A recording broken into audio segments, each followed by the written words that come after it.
อีละน้อยก่อนมึงสิแก้ไขปัญหาเลทเงินได้แนวใดกูเหตุยังบ่ได้เพราะข่อยนะหยุดป้ายเหตุบ่แม่นต้นเหตุข่อยต้องอิงใส่ต้นเหตุซึ่งข่อยว่าผู้ไทยคันเป็นกูเด้อกูจะบ่ให้ประชาชน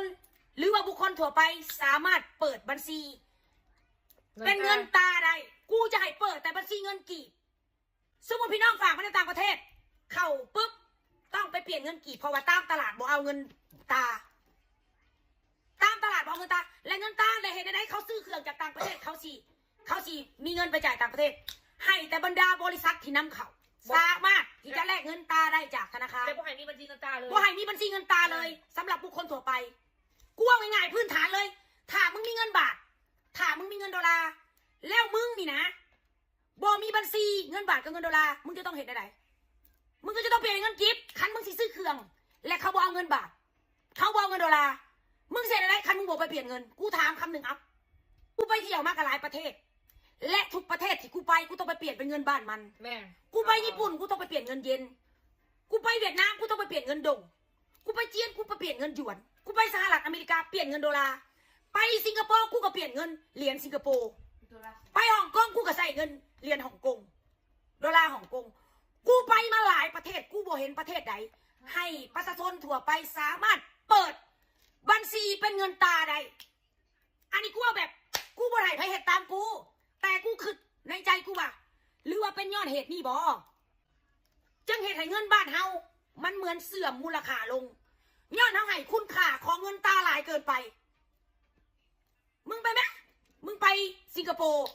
มึงไปยืนเงินบาทให้มันแล้วมันเอาไหมมึงแรกที่แรกบอกว่าเป็นย้อนหันแลกเปลี่ยนเงินนี่จังเฟอร์ปิดหันแลกเปลี่ยนมาแล้วเป็นปีมันดีขึ้นบอกแล้วลองมึงไหมว่าพี่น้องมึงฝากเงินมาเวสเทิร์นยูเนียนมานิแกมเข้ามาลาวและมึงบอกมีบัญชีเงินดอลลาร์มึงต้องหักเป็นกีบอย่างเดียวมึงเสียจากไหนมึงก็ต้องหักเป็นกีบเพราะว่ามึงจะต้องใส่เงินกีบเลยในการซื้อเครื่องในห้างมึงไปในประเทศไทยมึงจกดอลลาร์จ่ายเขาเอาบ่เอาได้มึงจกหยวนจ่ายเขามันเอาบ่ได้บ่เอาไหนเจ้าต้องไปแลกว่าใกล้ๆบ่ว่าไกลเอาแต่ไทยนี่มึงไปประเทศมันมึงได้จ่ายเงินกีบมึงได้จ่ายเงินดอลลาร์หรือมึงได้จ่ายเงินหยวนบ่มีเลยอันนี้กูว่าซื่อๆในมุมของกูผู้ที่เป็นแม่ค้าที่เฮียนบ่จบบ่มีระดับวัฒนธรรมสูงคือเขากูว่าซื่อๆแต่กูคิดในใจกูนี่นะแล้วซุมื้อนี่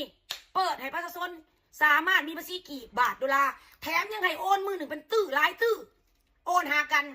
ประชาชนทั่วไปเองนั่นแหละที่แลกเงินเพราะสามารถโอนได้หลายคอยก็แลกหลายต่อมือแล้วอยู่ต่างประเทศเนี่ยมันให้โอนคนหนึ่งมีแต่ประมาณเท่าไหร่คันไทย200,000 บาทสมมุติเฮ้ยมึง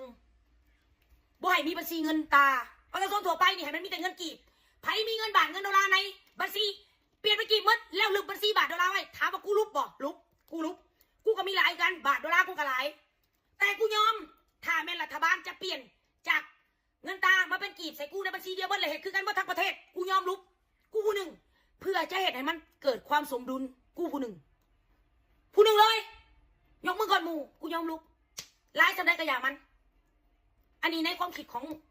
คนบ้านนอกคือกูได้กูไม่แน่ใจมันถึกหรือบอกและก็บ่แน่ใจว่าคนอื่นจะเห็นดีกับเฮาบ่หรือว่ามันอาจจะมีขอดได้ที่บ่สามารถเห็นได้บ่เฮากับบ่ฮู้ว่าเฮาเฮียนเฮาบ่ได้เฮียนนะเฮาเว้าตามความคิดเฮาหั่นน่ะโอนเงินเนาะคือประชาชนโอนเงินบ่พอสามารถจ่ายค่าธรรมเนียมแล้วอัพสูงขึ้นเพื่อที่จะโอนได้หลายขึ้นอีกแม่มันก็โอนได้แหละแม่นถูกและอีกอย่างคือเวลาเงินออกเงินหลายคนที่บ่มีธุรกิจที่แบบบัญชีบุคคลธรรมดาเนาะบ่แม่นบัญชีอันนั้นก็บ่ได้ผ่านการตรวจสอบอีก2 เดือนทุกทางเขาโอนแม่นคือบ่แม่นว่าในนั้นในนี่ได้ใจตัวเองนี่ได้คิดแบบนั้นซื่อๆอันนี้เว้าสู่กันฟังเด้อบ่แม่นสิลองฟังบ่แม่นสิอีนางมันอวดดีอีนางมันเว้าใส่รัฐบาลอีนางมันเว้าใส่การนำบ่แม่นเพิ่นไปทางใดเฮาก็ไปนำเพิ่นนั่นแหละข่อยเว้าในมุมมองของข่อยว่าถ้ามีแบบนี้คือสิดีเข้าใจบ่เป็นไปได้ถ้าเป็นไปได้เฮ้ยเงินกีบเฮามันจะมีค่าขึ้นบ่วะถ้าบ่เปิดให้ทุกคนมีสามารถเปิดบัญชีเงินบาทเงินดอลลาร์เงินหยวนปิดแมงมึดน่ะปิดเลยใช้แต่เงินกีบเจ้าสิเข้าบ้านข่อยก็รู้เจ้าเอามาโลดเงินบาทเจ้าแต่เจ้าต้องไปเปลี่ยนอยู่หันเลยเปลี่ยนแล้วเจ้าต้องเปลี่ยนเงินกีบมาจ่ายข่อยบ่เอาเงินอันนี้คือกันกับบ่อนอื่นเขาเฮ็ดจักว่าเงินเฮาสิมีค่าขึ้นกว่านี้แล้วเอากีบไปซื้อเครื่องน้ำมันหลุดกับผ่านต่างประเทศนี่ล่ะก็ยังบอกอยู่ให้บริษัทที่นำเข้าสามารถเปลี่ยนเงิน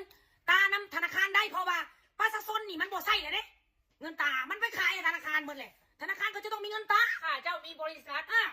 เจ้าก็ไปเปลี่ยนกับธนาคารเจ้าเข้าใจบอกเจ้าเอาไปเสนอแล้วไปยื่นแล้วใครเขาน่ะส่งเงิน แล้วการเปลี่ยนจะต้องมี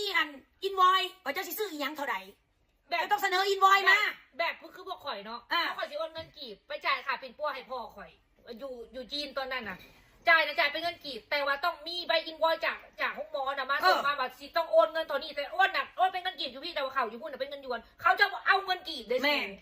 แล้วก็เจ้าก็เอาในจำนวนเงินที่ว่าโอนได้บุคคลธรรมดาโอนได้แต่10,000เท่าใด20 ล้านแล้วตอนนั้นเนาะ อืม ได้แต่เท่านั้น อืม มันต้องมีเอกสารอย่างยืนข้างในเจ้าจะเปลี่ยน สม เงิ ม น ติว่า ได้ เจ้าจะซื้อน้ำมันเจ้าจะซื้อรถเจ้าก็เสนอเจ้าก็เอาใบอินวอยมาเสนอนำธนาคารขอสิซื้อสำนี้เจ้าก็ไปจ่ายในเมื่อประชาชนบ่มีได้ประชาชนทุกคนประชาชนลาว3 ล้านคนรวมคนต่างประเทศที่อยู่ในประเทศลาวอีกจักกี่ล้านคน รวมกันที่มีเงินตาแล้วถึกแปลงมาเป็นเงินกีบทั้งหมดเงินตาตอนนี้ก็จะอยู่กับธนาคาร ที่มีเงินตาถืออยู่ที่นี่ก็เอาเงินเหล่านั้นไปขาย และก็เงินที่คนอื่นเข้ามา ตั้งบริษัทตั้งธุรกิจอยู่แล้วตั้งโรงงานอยู่แล้ว เจ้าเอาเงินบ้านเจ้าเข้ามาก็จะแต่เจ้าต้องแปลงเป็นเงินกีบแต่ต้องแปลงเป็นเงินกีบในเลทธนาคาร